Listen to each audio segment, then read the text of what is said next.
tapi kita akan masih membahas lagi mengenai rezeki karena juga banyak pertanyaan. Tapi sebelum kita tanya sama guru-guru kita, saya mau ngajakin dulu jamaah untuk nonton dulu tayangan berikut ini. Silahkan. Beberapa jam sebelum kematiannya, Preksa sempat membagikan sebuah pesan tersirat dalam unggahan Instagramnya. Bila diartikan dalam bahasa Indonesia, pesan tersebut berarti tidak ada yang lebih buruk dari mimpimu yang sekarat. Seperti dilansir oleh Times of India sebelumnya, Preksa tinggal di pusat industri film India di Mumbai.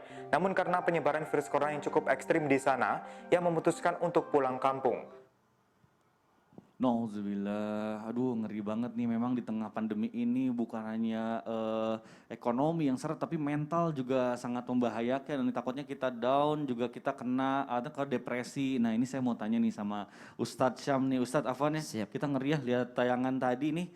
Benarkah di saat kesulitan ekonomi di tengah pandemi ini godaan setan itu makin besar ya sama kita sehingga kita ini bisa dengan gampangnya melakukan hal-hal yang dilarang oleh Allah Subhanahu wa taala nih. Benar nggak sih gitu Ustaz? Mohon penjelasannya nih, Baik, silakan. bismillahirrahmanirrahim. Tabik guru Ustaz Maulana Ustaz Ahmad Ridwan, Mas Mikdad, Mas Gali serta para alim ulama yang dimuliakan Allah Subhanahu wa taala. Ba'da naqul a'udzu billahi minasyaitonir rajim. الشيطان يعدكم الفقر ويأمركم بالفحشاء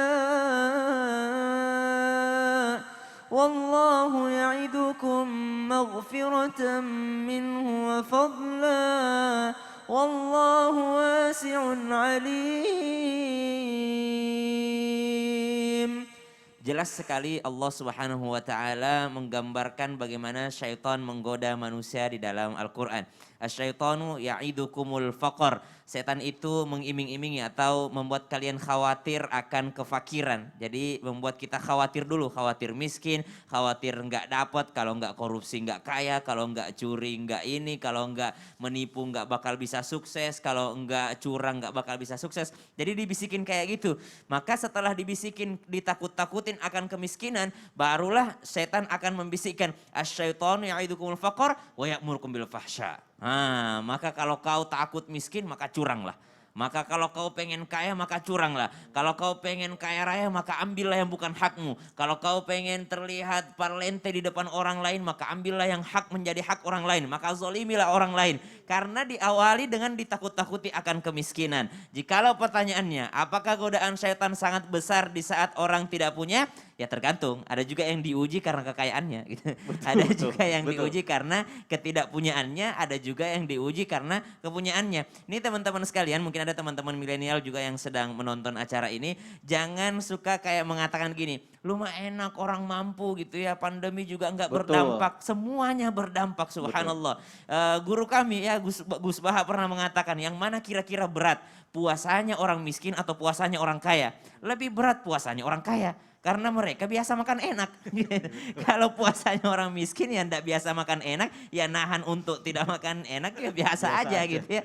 Yang mana lebih kesulitan kira-kira? Kesusahan ekonominya orang miskin atau kesusahan ekonominya orang kaya? Lebih susah ekonominya orang kaya. Kenapa? Karena dia terbiasa kaya raya. Kalau orang miskin udah biasa seperti itu. Nah ini kata guru kami. Maka subhanallah semuanya diuji. Namun sangat jelas Allah Subhanahu wa taala menggambarkan apa yang salah satu senjatanya syaitan. Itu senjatanya adalah menakut-nakuti kita dengan kemiskinan. Sehingga setelah menakut-nakuti manusia dengan kemiskinan, barulah dibisikkan, ayo cobain yang haram. Kalau kau nggak nyobain yang haram, begitu-begitu aja hidupmu. Maka subhanallah kita kembali kepada Allah Subhanahu wa taala. Wallahu ya'idukum maghfiratan minhu wa fadla. Akan tetapi Allah Subhanahu wa taala menjanjikan kita yang namanya karunia-Nya, menjanjikan kita ampunan dari Allah Subhanahu wa taala, dan Allah menutup ayat ini mengatakan wallahu wasi'un alim. Allah Subhanahu wa taala itu maha luas karunia-Nya, dan Allah juga maha mengetahui di antara kita keadaan kita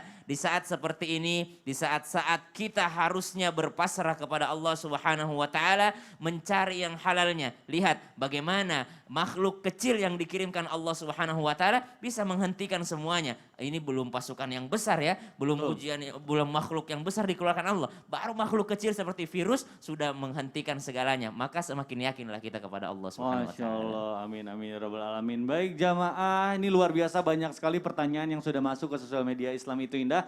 Maka setelah ini insya Allah kita akan menjawab pertanyaan dari jamaah yang sudah masuk ke sosial media kita. Dan insya Allah nanti kita akan berdoa bersama yang dipimpin oleh guru kita. Jadi jangan kemana-mana, tetap di Islam itu indah. Jamaah, oh jamaah, alhamdulillah. Lillah.